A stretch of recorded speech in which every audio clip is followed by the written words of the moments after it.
I myself grew up with the games. My wife, she was a big fan of the game. She played a lot. Well, I still remember when the first game came out. Me and my friends were playing it all the time back in Norway. I was really blown away by not just the gameplay, but the storytelling in it, and of course the character of Lara Croft. When you think of female-led games, Lara Croft is probably the first name that comes to everybody's mind. She's hot and she's cool. She's just a kick-ass girl that raids the tomb. As a young girl, I hadn't seen a girl being the lead character in a video game, and that really drew me to it. I've been playing video games since I can remember. Video games were always a part of my life. I had the amazing opportunity of writing a book called 20 Years of Tomb Raider. I never felt a sense of being able to relate to one of the characters until my dad brought home this game.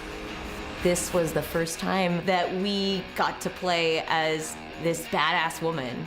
She was extremely fierce and determined and capable and a big adventurer. It wasn't just the fact that it was a female character, but because it was this amazing, beautiful 3D world that felt so atmospheric and everything just worked together. The original Tomb Raiders were groundbreaking in terms of graphics. You know, the environment and her character model, the animation walk cycles. It was unlike anything anyone had ever seen at the time, this worldwide phenomenon.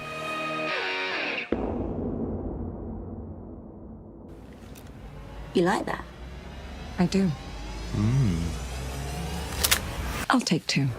The original Tomb Raider came out in 1996, and the crew at Core Design had some fairly popular games under their belt, but were really looking to take it to the next level. There was a young designer named Toby Gard, and he had this idea for this very open-feeling game that focused on adventure and traversal and these mythical artifacts. There was a push towards using a female character, which was a risk at the time, but they decided to go for it. The original Lara Croft, the way that Toby Gard created her, was to be very athletic, and you can see this in her design. She was really strong and a role model, but then at the same time, her character model was created by mostly male developers and was marketed heavy on the sex appeal to a mostly male audience. Don't you think you've seen enough? She was considered this sort of virtual vixen, and that was very evident in the marketing. She has been on the face of so many different products. She's been in watches. She had her own clothing line. She's had her own cell phone covers, action figures, t-shirt lines, boxers, socks. Basically anything that you can think of, Lara has been on. And for fans, it's almost like a real-world treasure hunt. Hello, Sprout. It'll be obvious to you by now that there was more to my life than just boardrooms and business deals. The original Tomb Raider was this beautiful space, and there was just this really compelling thread of a narrative throughout the entire thing. It was thrilling because it was one of the first opportunities that you had in a game for sort of non-linear exploration. One of the things that I think everybody remembers is just the moment where this T-Rex comes out of nowhere. I will never forget crowded around at night with the lights out and having that Tyrannosaurus Rex just pop out at you. That T-Rex moment is just, to me, the most iconic. Tomb Raider 2 is actually my personal favorite of the classics. My favorite level in that is she explored this ship that had sunk to the bottom of the ocean, flipped upside down, and it was cool, terrifying. The sharks, the barracudas in this dark, dark ocean. In Tomb Raider 3, this was actually the first game that they allowed you to choose which order you played the adventures in.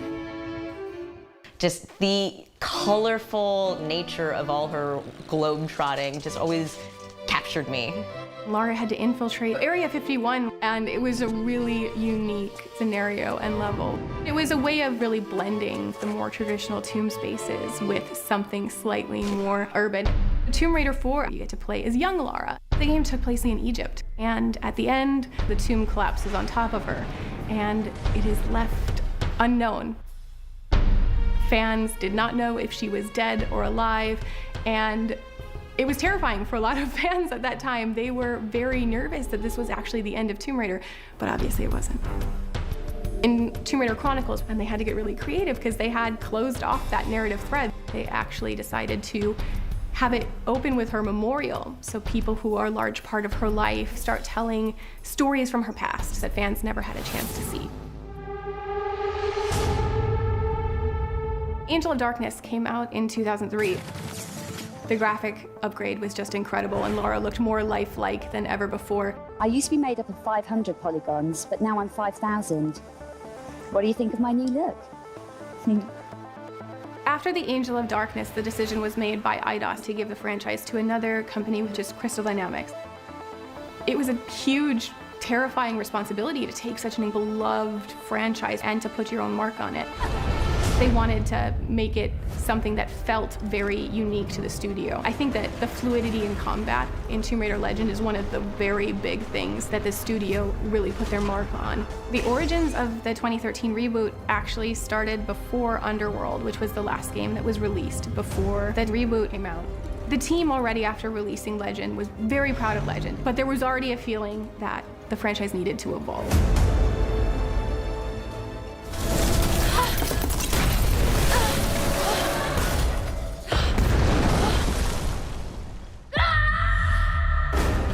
We started on this concept of really breaking down the franchise to its core, and how can we reimagine this? And it was a very hard balance to make sure that they were keeping the heart of what makes the franchise and the character great, but reimagining it in a way that felt very relevant to a modern audience. They absolutely killed it in the reboots. I think that they have tapped into the new gamer culture. Survival became the way that they could really make Lara relatable. I am incredibly impressed by the reboot's graphics. The acting involved with it are mind-blowing. If you look at the old low polygon environments of the old Tomb Raider, like, I know that that blew my mind back then, but now they have dynamic weather. That's so exciting to see a character evolve all the way through the history of gaming. It's incredible to experience a whole new Lara Croft. I remember gearing up in Tomb Raider, the pickaxe and the bow. It's a stark departure from guns. It was another very terrifying decision to make, to not give her dual pistols, because it was considered such an iconic part of her character. We were setting out to show Lara's origin. We didn't want her to start where fans expected her to finish. We wanted them to go on that journey with her and grow with her.